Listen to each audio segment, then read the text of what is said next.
जोहार, मैं आनंद कुमार और आप देख रहे हैं जनमन की बात। दोस्तों, अभी 3 दिन पहले 11 जुलाई को मुख्यमंत्री हेमंत सोरेन के ऑफिशियल एक्स अकाउंट से कुछ तस्वीरें डाली गई थीं। अलग अलग एंगल में इन तस्वीरों में मुख्यमंत्री हेमंत सोरेन और उनकी विधायक पत्नी कल्पना सोरेन को जमशेदपुर पूर्वी के निर्दलीय विधायक सरयू राय का अपने घर में स्वागत और सम्मान करते हुए देखा जा सकता है।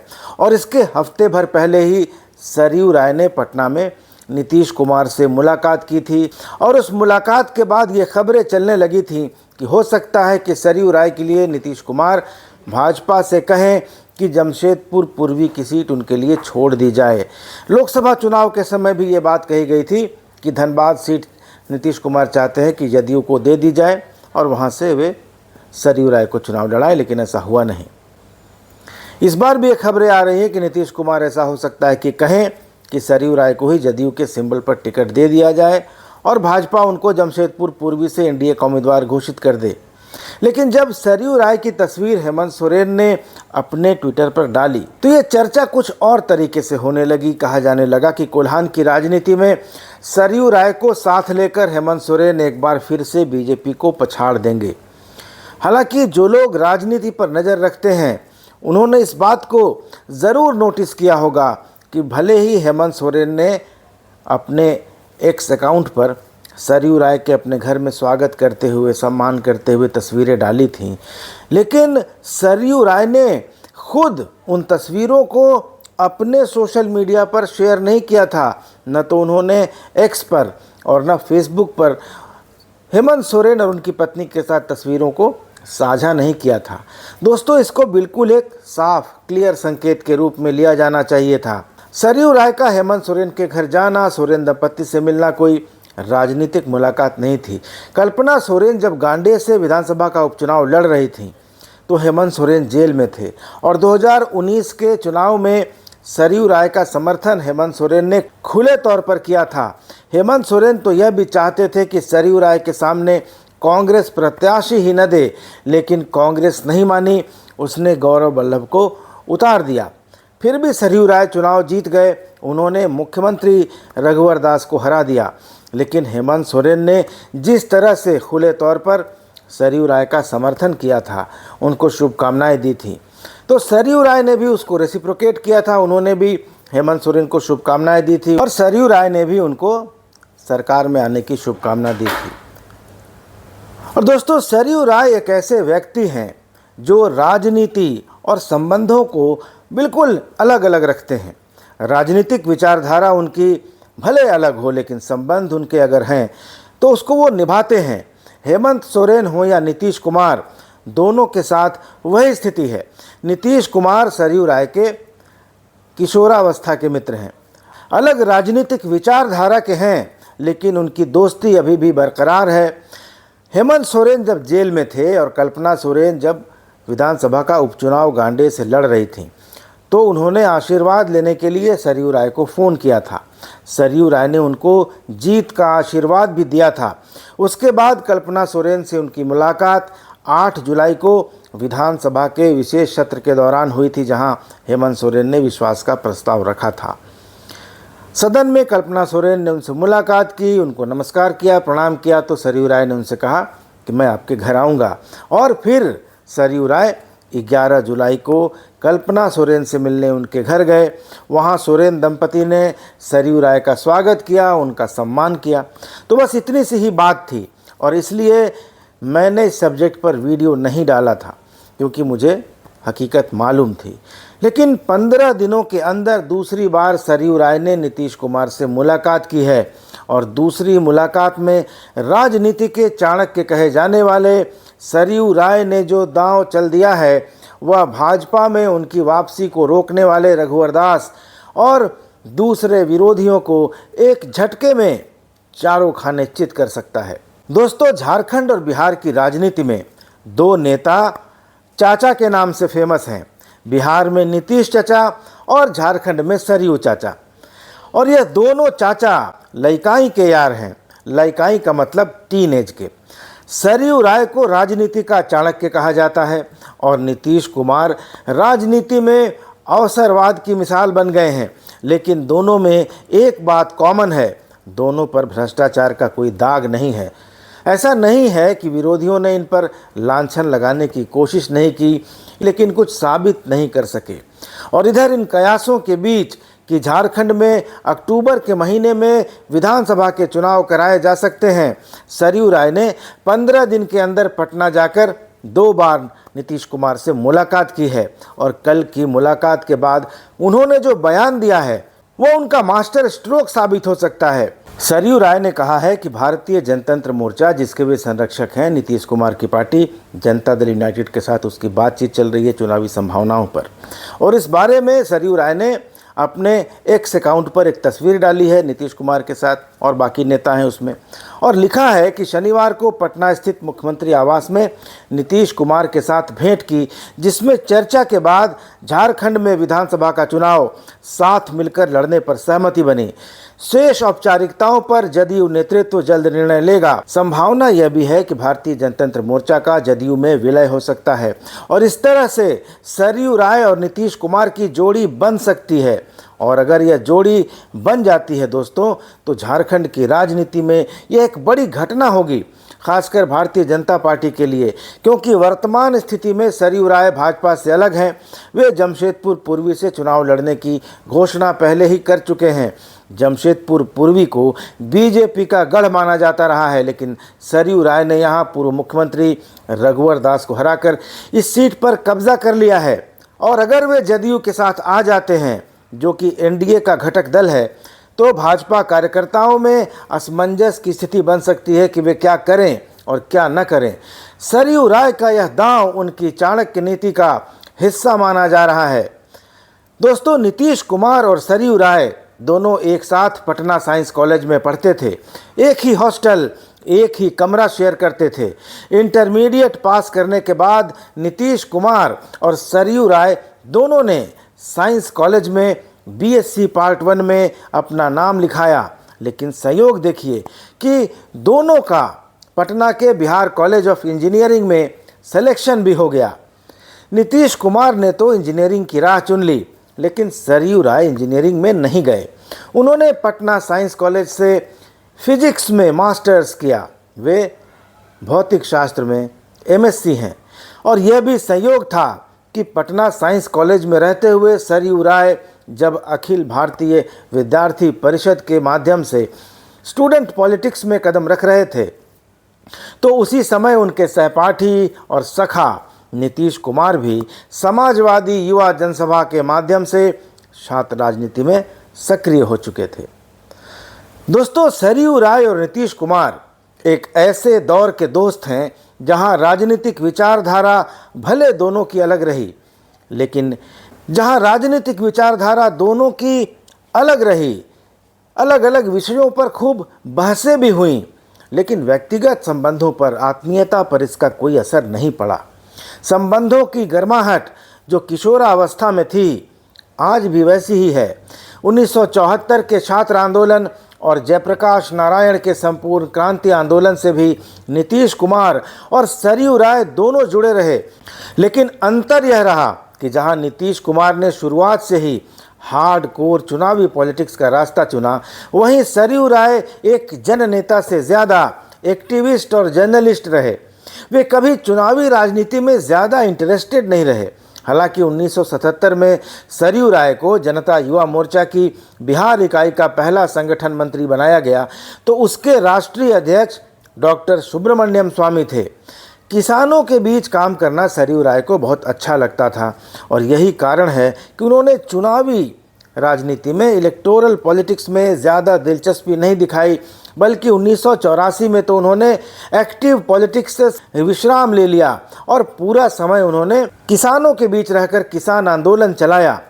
80 के दशक में ही सरयू राय अपनी राजनीतिक और सामाजिक पहचान इस लेवल पर बना चुके थे कि 1985 के विधानसभा चुनाव के बाद जब कर्पूरी ठाकुर ने चुनाव सुधार के लिए, इलेक्टोरल रिफॉर्म्स के लिए 7 सदस्यीय लोकतंत्र बचाओ मोर्चा बनाया, तो सरयू राय को भी इसमें रखा।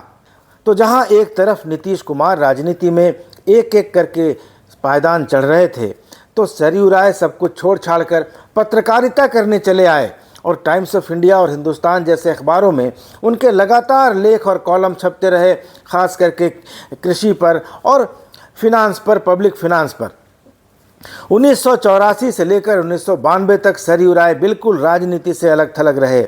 बाद में दो संपादकों ने, बलबीर पुंज और दीनानाथ मिश्र ने फरवरी 1992 के दिन पटना में लालकृष्ण आडवाणी से सरयू राय को मिलवाया। आडवाणी जी ने सरयू राय को कहा कि तुम मुख्यधारा की राजनीति में लौट आओ। 1993 में सरयू राय भाजपा की सक्रिय राजनीति में वापस आए। बिहार बीजेपी में प्रदेश महामंत्री रहे, प्रदेश प्रवक्ता रहे, राष्ट्रीय कार्य समिति में रहे और झारखंड राज्य के प्रभारी भी रहे। तब झारखंड अलग नहीं हुआ था, लेकिन चुनावी राजनीति से दूर ही रहे। सरयू राय पढ़ने लिखने में और संगठन के काम में समय दे रहे थे। 1998 में उनको बिहार विधान परिषद के लिए निर्वाचित किया गया और जब बिहार से झारखंड अलग हो रहा था तो सरयू राय ने झारखंड आने का फैसला किया। हालांकि उस समय भी उप प्रधानमंत्री लालकृष्ण आडवाणी ने उनसे कहा था कि आप झारखंड की पहली सरकार जो बाबूलाल मरांडी के नेतृत्व में बन रही थी उसमें मंत्री बन जाइए। फाइनेंस मिनिस्टर का पद सरयू राय को ऑफर किया गया था, लेकिन सरयू राय ने विनम्रतापूर्वक मंत्री का पद लेने से मना कर दिया। कोई दूसरा नेता होता तो कभी मना नहीं करता। आप कल्पना कर सकते हैं कि कोई मना करता, लेकिन सरयू राय और इंदर सिंह नामधारी उस दौर में दो नेता ऐसे थे जिन्होंने झारखंड की पहली सरकार में मंत्री का पद लेने से इनकार कर दिया। दोस्तों, जब बिहार बंट रहा था तो सरयू राय और नीतीश कुमार दोनों भाजपा और जदयू में थे, लेकिन नीतीश कुमार एनडीए का हिस्सा थे। नीतीश कुमार नहीं चाहते थे कि सरयू राय बिहार छोड़कर झारखंड चले जाएं। 16 अप्रैल 2015 को बिहार विधान परिषद के सभागार में झारखंड सरकार के मंत्री सरयू राय का अभिनंदन समारोह आयोजित किया गया था, क्योंकि वे बिहार विधान परिषद के सदस्य रहे थे। इस अभिनंदन समारोह में बिहार के मुख्यमंत्री नीतीश कुमार ने एक बात कही थी। उन्होंने कहा था कि सरयू राय की जितनी काबिलियत है, जितनी योग्यता उनके पास है, उस हिसाब से झारखंड में उनका उपयोग नहीं हुआ। नीतीश कुमार ने कहा था कि जब सरयू राय झारखंड जाने का फैसला कर रहे थे तो हमने बार बार उनसे कहा था कि बिहार क्यों छोड़कर जा रहे हैं। उस समारोह में नीतीश बाबू ने कहा था कि अभी ये झारखंड में मंत्री हैं, लेकिन मैं समझता हूं कि सरयू राय जी की बौद्धिक और राजनीतिक दोनों प्रकार से बड़ी हैसियत है। उन्होंने यह भी कहा कि संयुक्त रूप से जब बिहार एक हुआ करता था तो बिहार के अंदर जितने प्रोजेक्ट चलते थे उनके बारे में जितनी जानकारी सरयू राय के पास होती थी, समकालीन लोगों में किसी दूसरे के पास इतनी जानकारी नहीं होती थी। अब तो बहुत लोग जानकार हो गए हैं, लेकिन एक समय था कि लोग जानकारी के लिए सरयू राय के पास जाते थे और उनसे पूछते थे कि बताइए राय जी, इसमें क्या है। लेकिन दोस्तों, इतनी प्रतिभा, इतनी योग्यता होने के बावजूद सरयू राय राजनीति में, अगर जिसको हम लोग आज कहते हैं कि सक्सेसफुल नहीं हो पाए, बड़ा मुकाम हासिल नहीं कर पाए, सांसद या केंद्र सरकार में मंत्री नहीं बन पाए, तो उसका एक कारण यह है कि वह फ्लेक्सिबल नहीं हैं, लचीले नहीं हैं, उनकी रीढ़ की हड्डी बहुत कड़ी है। नीतीश कुमार और सरयू राय में जो बेसिक अंतर है वह यह है कि नीतीश कुमार बेहद फ्लेक्सिबल हैं, राजनीतिक फ़ायदे के लिए समझौते करने में हिचकते नहीं हैं और फैसले लेने में देरी भी नहीं करते। इसलिए उनको अवसरवादी, पलटू कुमार और भी न जाने क्या क्या कहा जाता है। लेकिन सरयू राय से समझौता नहीं होता, वे अड़ जाते हैं और यही कारण है कि इतने लंबे सार्वजनिक जीवन में वे सिर्फ एक बार मंत्री बन पाए, और मंत्री भी ऐसे बने कि जिसकी सरकार में मंत्री रहे उसी मुख्यमंत्री ने जी जान लगा दी, उनको टिकट नहीं लेने दिया। तो दोस्तों, मेरा भी ये मानना है कि अगर सरयू राय बिहार में रह गए होते तो राष्ट्रीय स्तर के नेता होते। कभी मौका मिलेगा तो मैं उनसे ज़रूर पूछूंगा कि क्या आपको कभी इस बात का मलाल नहीं होता, रिग्रेट नहीं होता कि आपने झारखंड आने का फैसला किया? यहाँ आकर आपको क्या मिला? क्या जिस तरह के नेताओं से आजकल आपको उलझना पड़ रहा है, वैसा तो आप कभी नहीं चाहते होंगे। दोस्तों, बहुत से लोग ये सवाल उठाते हैं कि रघुवर दास की सरकार में रहते हुए सरयू राय उसी की आलोचना करते रहे, उसकी खामियां गिनाते रहे, तो अगर ऐसा करना था तो उन्होंने इस्तीफ़ा क्यों नहीं दे दिया? दोस्तों, बाहर रहकर आलोचना करना आसान होता है, लेकिन पद पर रहकर जिस तालाब में है उसको साफ करना बड़ा मुश्किल होता है। मैं सरयू राय के ऊपर हरिवंश जी का लिखा एक लेख पढ़ रहा था। हरिवंश जी को आप सब जानते हैं, देश के बड़े पत्रकार रहे हैं, प्रभात खबर के संपादक रहे हैं, अभी राज्यसभा के वाइस चेयरमैन हैं, उपसभापति हैं। उन्होंने लिखा था कि सरयू राय कभी किसी राजनीतिक धारा या पंथ के प्रति कट्टर नहीं रहे, लेकिन वह अपने राजनीतिक धर्म और मूल्यों के प्रति जरूर सचेत रहते हैं। उन्होंने अपने राजनीतिक आचार व्यवहार, समर्पण, ग्रास रूट की सोच और मूल्यों से अपनी पहचान बनाई है। पार्टी और संगठन के दायरे से बाहर जाकर भी गलत कार्यों या निर्णय पर टिप्पणी की है। पार्टी या सरकार में जब कभी भी अधिकार मिला तब भी वे आम कार्यकर्ता के रूप में काम करते रहे हैं। उस लेख में हरिवंश जी ने लिखा है कि सरयू राय में एक और खूबी है जिसकी कीमत उन्होंने चुकाई है। गणेश परिक्रमा या चापलूसी उनके स्वभाव में नहीं है। नेताओं की दरबारगिरी, जी हुजूरी आगे बढ़ाने की सीढ़ियां हैं, लेकिन सरयू राय चुपचाप बिना ढोल पीटे अपना काम करते हैं, अपनी शर्तों पर करते हैं। और अक्सर यह चर्चा सुनने मिल जाती है कि अगर सरयू राय लचीले होते, सबको साथ लेकर चलते, एक्टिविज्म का कीड़ा उनके अंदर नहीं होता, तो राजनीति में वह बड़े ऊपर तक गए होते। लेकिन हरिवंश जी ने यह भी लिखा है कि मुझे यकीन है कि इस रास्ते पर चलने से पहले ही उन्होंने अपने करियर के बारे में यह रास्ता चुन लिया होगा, अपनी टेक पर जीने का, अपना कॉल लेने का और अपने स्वाभिमान के साथ रहने का। आज की तिजारत की दुनिया में जहां मुनाफा या सत्ता ही सब कुछ है, इस मानस को, इस मेंटालिटी को लोग समझ नहीं पाएंगे। और आज की राजनीति का जो ट्रेडिंग मानस है, जो ट्रेडिंग की मानसिकता है, जो व्यापारी मेंटालिटी है, जहां प्रॉफिट लॉस, जोड़ तोड़, जातिवाद चलता है, वहाँ तो लोग इस बात को सुनने को भी तैयार नहीं होते, समझने की बात तो जाने ही दीजिए। दोस्तों, कई बार नीतीश कुमार ने सरयू राय को कहा भी कि झारखंड में क्या रखा है आपके लिए, बिहार आ जाइए, बिहार की राजनीति को आपकी ज़रूरत है।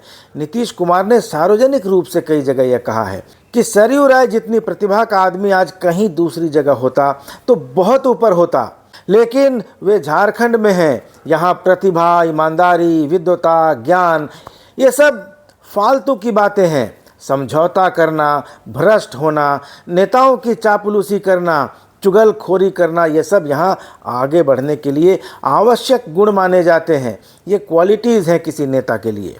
तो सरयू राय को आज भाजपा में कोई समझे न समझे, और आज की पीढ़ी जो सरयू राय को नहीं जानती या उनके समय के लोगों को, उनके समय के राजनीति को, उनके समय के नेताओं को नहीं जानती, और ये भी नहीं जानती कि पुराने ढर्रे की राजनीति कैसी होती थी, वो इस बात को बिल्कुल ही समझने को तैयार नहीं होगी। क्योंकि उस दौर में आपस में भले ही राजनीतिक मतभेद होते थे, विचारों की भिन्नता होती थी, तीखी बहसें भी होती थी, लेकिन आपसी संबंधों पर इसका कोई असर नहीं पड़ता था। और यही कारण था कि पशुपालन घोटाला में केस करने वाले इस पर सबसे ज़्यादा मुखर रहे। सरयू राय जब लालू को चारा घोटाला में जेल जाना पड़ा तो रांची जेल में जाकर उनसे मिले। यही लालू भी थे जो सरयू राय जब 2019 में रघुवर दास के खिलाफ चुनाव लड़ रहे थे तो उनको फ़ोन किया, कहा कि हम आपके साथ हैं, चुनाव लड़िए, आप जीतिएगा। आज के दौर के नेताओं से क्या ये उम्मीद की जा सकती है? जिस सीएम की आलोचना की उसने टिकट कटवा दिया, आज तक भाजपा में नहीं आने दे रहा, और जिसको जेल भिजवाया था उसने चुनाव में समर्थन दिया था। दोस्तों, सरयू राय आज भाजपा में नहीं है, उन्होंने अपनी पार्टी बना ली है। नीतीश कुमार आज एनडीए में हैं, और एनडीए में इस हैसियत में हैं कि वह भाजपा से जो मांगेंगे बीजेपी को देना पड़ेगा। नीतीश कुमार की सरयू राय से जो मुलाकात हुई, उसके बाद सरयू राय ने साफ साफ लिख दिया कि चुनाव को लेकर चर्चा हुई है, साथ मिलकर विधानसभा का चुनाव लड़ने पर सहमति बनी है। तो हो सकता है कि भारतीय जनतंत्र मोर्चा, जो सरयू राय की पार्टी है, उसका जदयू के साथ कोई तालमेल हो जाए, या फिर पूरी की पूरी पार्टी ही जदयू में मर्ज हो जाए। और अगर ऐसा होता है तो इससे बीजेपी को कोई नुकसान तो नहीं होगा, क्योंकि जनता दल यूनाइटेड एनडीए का ही हिस्सा है। तो अगर जदयू मजबूत होगा तो भाजपा को इससे नुकसान नहीं बल्कि फ़ायदा ही होगा। साथ ही जनता दल यूनाइटेड का भी जो आधार है झारखंड में, वह कुर्मियों में ही है। झारखंड की सभी ओबीसी जातियों में सबसे ज़्यादा आबादी कुर्मियों की है और आजसू, जिसको कि कुर्मियों की पार्टी कहा जाता है, वो पहले से ही एनडीए के फोल्डर में है। बीजेपी का अलायंस है, बीजेपी का एलाई है। जयराम महतो भी कुर्मी पॉलिटिक्स ही कर रहे हैं। तो जनता दल यूनाइटेड झारखंड के कुर्मी हार्टलैंड में फोकस कर रहा है और अगर सरयू राय जदयू के कैंप में आ जाते हैं तो जमशेदपुर पश्चिम और जमशेदपुर पूर्वी जैसी सीटें, जहां भारतीय जनता पार्टी 2019 का चुनाव हार चुकी है और आने वाले चुनाव में भी उसके लिए वहां कोई बड़ी संभावना दिखाई नहीं दे रही है, वहां पर जदयू अपना दावा कर सकता है। खासकर जमशेदपुर पूर्वी की सीट, जहां से सरयू राय विधायक हैं, अगर सरयू राय की पार्टी जदयू में विलय कर जाती है तो जमशेदपुर पूर्वी की सीट जेडीयू की सिटिंग सीट हो जाएगी और तब बीजेपी को नहीं चाहते हुए भी इस सीट से अपना दावा छोड़ना पड़ेगा, क्योंकि सिटिंग सीट पर कोई कॉम्प्रोमाइज़ नहीं होता है। और अगर भाजपा इस सीट पर अड़ती है तो इसका खामियाजा केंद्र में भारतीय जनता पार्टी और जनता दल यूनाइटेड के संबंधों पर पड़ सकता है। वैसे भी रघुवर दास के बाद बीजेपी के पास जमशेदपुर पूर्वी में और सरयू राय के बाद जमशेदपुर पश्चिमी में कोई वैसा नेता नहीं है जो जीत की गारंटी दे सके। जमशेदपुर के अलावा भी झारखंड में रहने वाले बिहारी या गैर झारखंडी वोटर जो सरयू राय से जुड़ाव रखते हैं, उन पर भी इसका अच्छा असर पड़ेगा। सरयू राय जदयू में आ जाते हैं तो महतो के साथ साथ बिहारी वोटर भी जेडीयू के पक्ष में आएंगे और झारखंड में जनता दल यूनाइटेड एक बार फिर मजबूत हो जाएगा। दोस्तों, आपको याद होगा कि 2005 के झारखंड विधानसभा चुनाव में जनता दल यूनाइटेड ने बीजेपी के साथ अलायंस करके चुनाव लड़ा था। बीजेपी ने 63 सीटों पर चुनाव लड़ा था और उसको 30 सीटें मिली थीं।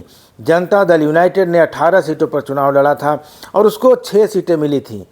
2009 का चुनाव जनता दल यूनाइटेड ने 14 सीटों पर लड़ा था और उसके 2 विधायक जीत कर आए थे। 2009 के बाद जदयू झारखंड में बहुत कमज़ोर हो गया और 2014 और 2019 के विधानसभा चुनाव में जनता दल यूनाइटेड को एक भी सीट नहीं मिली। लेकिन 2024 की तैयारी नीतीश पहले से कर रहे थे। झारखंड के खीरू महतो को उन्होंने बिहार से राज्यसभा भेजा, फिर उनको झारखंड जेडीयू का अध्यक्ष बनाया, तो तैयारी इसी के लिए चल रही थी। और 2024 में जनता दल यूनाइटेड एक बार फिर कमर कसकर तैयार है। दोस्तों, शनिवार को जब सरयू राय की नीतीश कुमार से मुलाकात हुई, उसी दिन झारखंड में जनता दल यूनाइटेड की प्रदेश कार्यसमिति की बैठक में कहा गया कि जेडीयू झारखंड की 10 से 15 सीटों पर चुनाव लड़ना चाहता है। सरयू राय की नीतीश से मुलाकात और जदयू की चुनाव तैयारियों से भारतीय जनता पार्टी के खेमे में थोड़ा तनाव तो ज़रूर आया होगा, क्योंकि जेडीयू भाजपा का सहयोगी है और नीतीश कुमार फिलहाल केंद्र में जिस हैसियत में हैं, उनको नाराज़ करने का जोखिम न तो मोदी उठा सकते हैं न भारतीय जनता पार्टी उठा सकती है, क्योंकि अगर नीतीश कुमार नाराज़ हो गए तो मोदी का सिंहासन डोल सकता है। तो ऐसे में अगर जदयू भाजपा से अलग होकर चुनाव लड़ने का फैसला करता है और सरयू राय और उनकी पार्टी जदयू के साथ हो जाती है तो बीजेपी को नुकसान उठाना पड़ सकता है। सरयू राय दोस्तों राजनीति के चाणक्य माने जाते हैं, कहे जाते हैं। निर्दलीय चुनाव लड़ने के बाद भले ही उनकी राजनीतिक पूछ कम हो गई थी, पड़ोसी विधायक बन्ना गुप्ता के संरक्षण में भारतीय जनता पार्टी के रघुवर गुट के लोगों पर परेशान करने का आरोप सरयू राय लगाते रहे हैं, लेकिन इस बार उन्होंने राजनीति का जो दांव खेला है वह अगर सही पड़ गया तो वह मास्टर स्ट्रोक साबित हो सकता है। अगर सरयू राय जमशेदपुर पूर्वी से एनडीए के उम्मीदवार बन गए तो उनके सभी राजनीतिक दुश्मन एक ही झटके में धराशायी हो जाएंगे। तो दोस्तों, क्या सरयू राय ने जो दांव खेला है वो सटीक बैठेगा? क्या उनका जदयू में जाने का या जदयू से अलायंस करने का फैसला मास्टर स्ट्रोक साबित होगा? और जमशेदपुर पूर्वी की राजनीति में सरयू राय के इस फैसले का क्या असर पड़ेगा? और झारखंड की बात करें तो विधानसभा चुनाव में अगर भारतीय जनतंत्र मोर्चा जो सरयू राय की पार्टी है और नीतीश कुमार की पार्टी जनता दल यूनाइटेड अगर मिल जाते हैं तो जयराम महतो और आजसू के साथ कुर्मी पॉलिटिक्स में क्या फ़र्क ला पाएंगे? इस पर अपनी प्रतिक्रिया ज़रूर दीजिएगा।